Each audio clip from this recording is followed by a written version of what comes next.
Nflb दावहारु बिथांमोननि मोजां हाबाफारि 76थि भारत उदांस्रिखौ दिनै सारा बुहुमावनो गाजा गोमजायै फालिनायजों लोगोसे Nflb बर'नि दावहारु जोहोलाव बिथांमोनाबो दिनैनि बे गोथार बुब्लि उदांस्रि सानखौ फालिनाय जादों। दिनैनि बे हाबाफारिजोंनो लोगोसे मिथिंगाखौ रैखा खालामनो थाखाय बायदि रोखोमनि फिथाइ जाग्रा आरो गरम बोथोराव साया लाग्रा बिफां गायनाय हाबाफारि लादों। क'क्राझार डिजिग्नेटेड केम्पनि Nflbनि हानजा क'क्राझार सहरनि गौरां दैसा माथावरि सेर सेर बिफां गायनाय हाबाफारि लादों। Nflbनि गाहाय नेहाथारि एन फानजारिनि दैदेननायाव क'क्राझार सहरनि सोनाब फारसे थानाय सान्दामारि डिजिग्नेटेड केम्पनि Nflbनि हानजाया ओरैनो थायालासेनो 76थि भारत उदांस्रि सानाव गोबां बिबांनि बिफां गायनाय हाबाफारि लाफानाय जायो।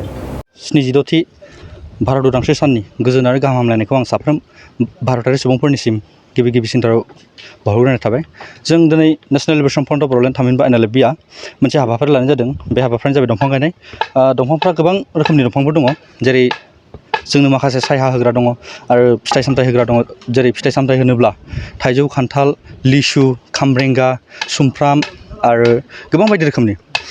दा जों बे बिफां गायनाय हाबाफारिखौ नैबे थांखि लानाय जादों दि जों नुनो मोनो नैबे जोंनि गौरां पिकनिक स्पट, जा गौरां पिकनिक स्पट, बे पिकनिक स्पटआव बोथोरनि समाव गोबां रायजो राजाफ्रा पिकनिक जानो फैयो।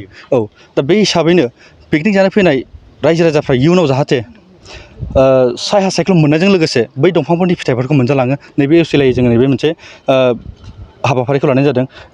रायजोफोरनि मोजांखौ हास्थायनानै बे हाबाफारिखौ लानाय जादों। बेखौ बुंनो नांगोन, जों माखासे गभर्नमेन्टनि प्रट'कलफोरखौ जों मानिनानै बे बिफां गायनाय हाबाफारिखौ लानाय जादों। National liberation front of Bodoland थामहिनबा Nflbनिफ्राय बेखौनो बुंनो सानो जे जोंनि 76थि भारत उदांस्रि सानखौ मोजाङै मोजां फालिलांनायजों लोगोसे जाहाथे मोजाङै मोजां बारग'होहरो। बिदिनो गोबांखौ जों थांनाय समफोराव नुनो मोनबाय जे सोरबाबा लोंनानै जानानै, सोरबाबा गारि सालायनानै, सोरबाबा बिदिनो बायदि रोखोमनि जाथायफोर जानानै माने जिउ खहा जायो। जाहाथे नैबे देग्लायनि 76थि भारत उदांस्रि सानाव बेफोरबायदि जाथाया दाजाथों, जों नेशनेल लिबारेशन फ्रन्ट अफ बर'लेण्डनिफ्राय आसा खालामो आरो खावलायहरनाय थायो। गोजोनथाव खौरां, नोंथांनि रोंगौथिखौ दिन्थिनो थाखाय फैगासिनो गोदान खाबु बड'लेण्ड गट टेलेन्ट। गोजौसिन जौसाङाव दिन्थिनायनि खाबु बिटिआरआव बड'लेण्ड गट टेलेन्ट सिजन 2आ फिन सौफैगासिनो नोंथांनो गोदान खाबु लाना। जाय जौसाङाव नोंथाङा गावनि गुनगोनां रोंगौथिखौ दिन्थिनो हागोन।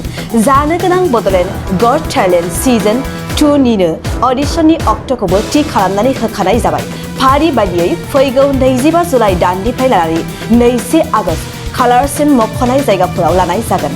मख'जाथावदि अडिशन रेजिस्ट्रेशननि खालामनो थाखाय 8399890945 9101102339 आरो 9577573499 जानबुं अनजिमायाव जगाजग खालामनो हागोन।